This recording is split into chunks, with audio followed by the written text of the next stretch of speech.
Hello everyone. तो आज हम बात करेंगे आईयूआई के बारे में। तो देखिए आईयूआई, जैसा कि आपने थंबनेल में पढ़ा है कि आईयूआई फेल क्यों होता है, ये क्वेश्चन बार बार पूछा जाता है। और जब भी कोई आईयूआई कराता है तो अगर फेल हो जाता है तो यही बात मन में आती है कि ऐसा क्या हो गया कि जो आईयूआई है जो है वो फेल हो गया। देखिए आईयूआई अगर आप शुरू कर रहे हैं या आप करवा रहे हैं तो आपको पता ही होगा आईयूआई में हम करते क्या हैं। देखिए आईयूआई में जो दवाइयाँ या फिर इंजेक्शन से जो है अंडे का साइज़ बड़ा किया जाता है। कई बार एक से ज़्यादा अंडे भी बनाए जाते हैं और उसके बाद इंजेक्शन से उन अंडों को फोड़कर बाहर निकाला जाता है, यानी कि फॉलिकल रप्चर करके अंडों को बाहर निकाला जाता है। और जब अंडे बाहर आते हैं उसी दिन जो है स्पर्म को, यानी कि हस्बैंड के स्पर्म को वॉश करके और फिर उसको यूट्रस में डाल दिया जाता है, जहाँ से जो स्पर्म्स हैं वो फैलोपियन ट्यूब में पहुँचते हैं, जहाँ पर अंडा पहले से ही होता है क्योंकि वो रप्चर हो चुका होता है, ओवरी से वो फैलोपियन ट्यूब में आ चुका होता है।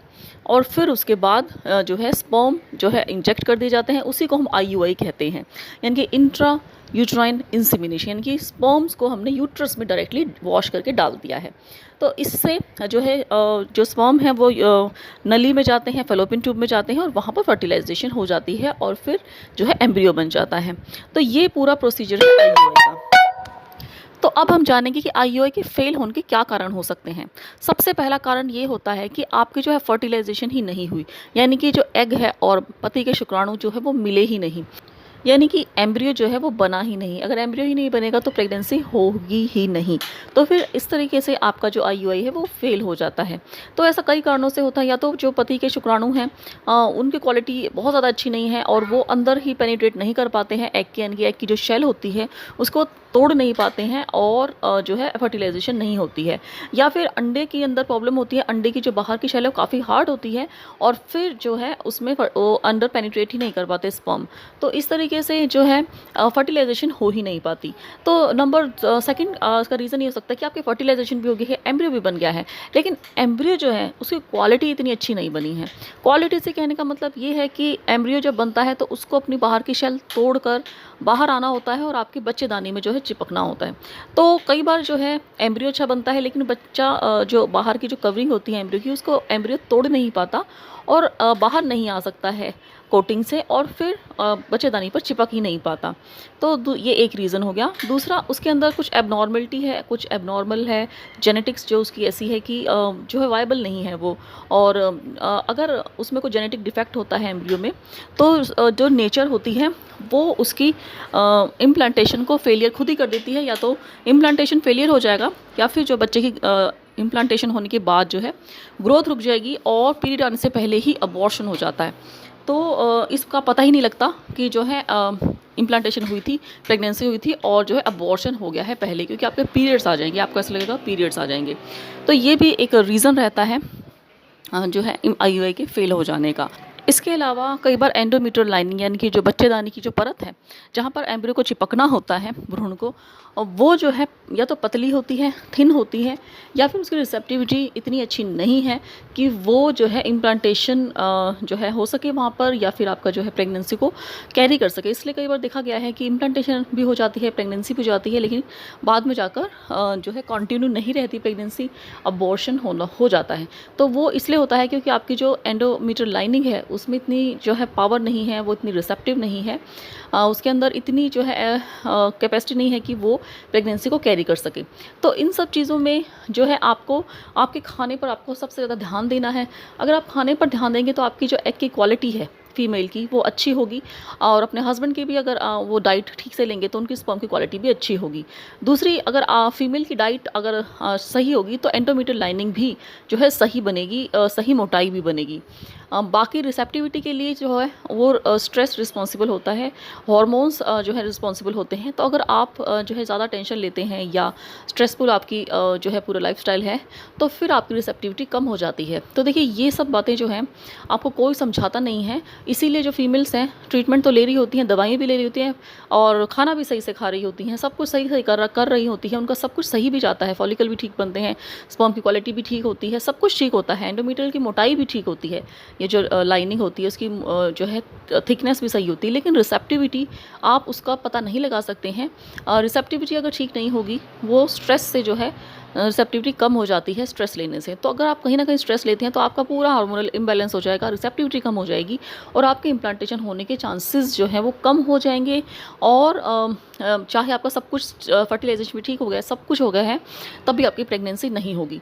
तो फिर आपको 2 चीज़ें करनी है, एक तो आपको अपनी डाइट ठीक करनी है अगर आप आईयूआई ट्रीटमेंट करवा रहे हैं, अपना लाइफ़स्टाइल आपको ठीक रखना है और आपको स्ट्रेस मैनेजमेंट आना चाहिए। स्ट्रेस अगर कहने से नहीं होगा कि मैं स्ट्रेस नहीं लेती हूँ।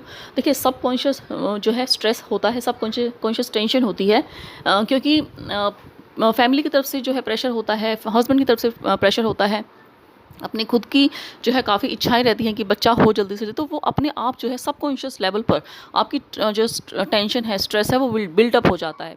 तो उसका पता आपको नहीं लगता है और वो जो है आपकी रिसेप्टिविटी पे असर डालता है, आपके हार्मोन्स को इम्बैलेंस कर देता है। चाहे आपकी रिपोर्ट जो है हार्मोन्स की ठीक आई हो, लेकिन वो माइक्रोस्कोपिक लेवल पर आपकी रिसेप्टिविटी को कम कर देता है, आपका स्ट्रेस।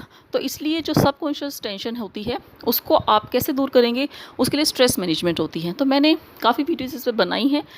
उसके लिए आप जो है ब्रीदिंग एक्सरसाइज कर सकते हैं, मेडिटेशन कर सकते हैं, अपने डाइट को और लाइफस्टाइल को ठीक रखिए, एक्सरसाइज कर सकते हैं और सबसे ज़्यादा इम्पॉर्टेंट होता है आपका मेडिटेशन करना, ज़्यादा हर चीज़ के बारे में ज़्यादा ना सोचना। तो आप ये सब अगर कर लेंगे दवाइयों के साथ और खाने के साथ, अगर आप स्ट्रेस मैनेजमेंट कर लेंगे तो आपके चांसेस कई गुना बढ़ जाएंगे। तो मैंने इस चैनल पर अपनी वीडियो भी डाली है मेडिटेशन की, तो आपका जब भी ट्रीटमेंट जब से स्टार्ट होता है आप मेडिटेशन करिए। आप सिर्फ मेरी वीडियो को लगाकर सुन लीजिए, उसी से ही आपका जो है स्ट्रेस मैनेजमेंट हो जाएगी, आपके जो है थॉट्स कंट्रोल में होंगी। तो देखिए डाइट के लिए मैंने काफ़ी वीडियोस अलग से भी बनाई हैं। आपके आईओआई से पहले और 2 वीक्स वेट में अलग अलग डाइट प्लान होते हैं, तो आप उन वीडियोस को ज़रूर देखिए। मेरे प्लेलिस्ट में जाइए और डाइट के सेक्शन में आपको सारे जो है खाने की स्पेशल सारी वीडियोस मिल जाएंगी। यहाँ पर मैं आपको मोटा मोटा बता देती हूँ। आपको हाई प्रोटीन डाइट लेनी है, आईओआई से पहले से आपको स्टार्ट कर देना। आप इसमें सारी गर्म चीज़ें भी खा सकते हैं। हाई प्रोटीन डाइट होनी चाहिए, हाई फाइबर डाइट होनी चाहिए। आपको रेनबो डाइट लेनी है, उसमें आपको रेड, ग्रीन और येलो कलर की चीज़ें खानी है। इन्हीं कलर की आपको सब्जियां, इन्हीं कलर की आपको दालें और इन्हीं कलर की आपको जो है फ्रूट्स खाने हैं। जो अनाज है आपको साबुत अनाज खाना है, ओट्स, ज्वार, बाजरा, रागी, ये सब आपको आईओआई से पहले तक खाने हैं। उसके बाद आपको रागी और बाजरे जो है गर्म रहते हैं, गर्म तासीर की सारी चीज़ें बंद कर देनी है आईओआई के बाद। तो इस पर मैंने डिटेल वीडियो बनाए हैं, आप मेरी डाइट की प्लेलिस्ट में जाइए और वहाँ पर आप देख सकते हैं। इसके अलावा आईयूआई होने से पहले तक आपको जो है अनुलोम विलोम और कपालभाति ये ज़रूर करने हैं। कम से कम 10-10 मिनट आपको स्टार्ट करने हैं और कम से कम जो है बढ़ाते बढ़ाते आप आधा घंटा अनुलोम विलोम और आधा घंटा कपालभाति करिए। इससे आपको जो है आपकी जो है ओवरऑल एग की क्वालिटी और एंडोमेट्रियल लाइनिंग पे काफ़ी फ़र्क पड़ेगा। आपकी जो ब्लड सर्कुलेशन है वो काफ़ी अच्छा होगा, बॉडी में ऑक्सीजन जाएगी, उससे आपकी एग की क्वालिटी और एंडोमेट्रियल दोनों ही अच्छी होंगी। तो ये लेकिन आपको आईयूआई के बाद नहीं करना है। आईयूआई के बाद आपको सिर्फ अनुलोम विलोम कर सकते हैं, कपालभाति नहीं करना है। कोई भी आपको स्ट्रेसफुल जो एक्सरसाइज होती हैं जिससे पेट पर एक्सर्शन होता है, वो सब आपको आईयूआई के बाद नहीं करना होता। और गर्म तासीर की चीज़ें जो है वो नहीं खानी होती हैं आईयूआई के बाद। इसीलिए आईयूआई के बाद लाइफस्टाइल और जो है डाइट अलग होती हैं और आईयूआई से पहले लाइफस्टाइल और डाइट अलग होती हैं। तो आप मेरी डाइट वाली वीडियो में जाकर देख सकते हैं। और मैंने आपको एक्सरसाइज का बता ही दिया। आप आईयूआई के पहले तक करिए अनुलोम विलोम कपालभाति, बाकी एक्सरसाइज भी करिए, अपना वेट कंट्रोल में करिए। और आईयूआई के बाद ये सारी आप एक्सरसाइजेज को थोड़ा स्टॉप करेंगे।